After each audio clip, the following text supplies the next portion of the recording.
Automatic emergency braking and front collision warning for vehicles. To enable the system to detect rear end of preceding vehicles ahead, the vehicle driving speed must be at least 10 km per hour. The driver is alerted to the risk of an imminent collision by first level of visual and audible warning. If the driver does not take control or the driver braking force is not enough to mitigate collision, system issues the second level of visual and audible warning and applies partial braking with engine drag.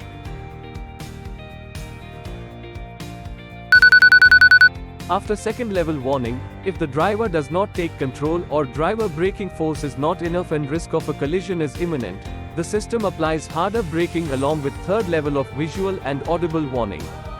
Once system has applied the brakes, a pop-up message will be displayed as automatic emergency braking completed. Notice.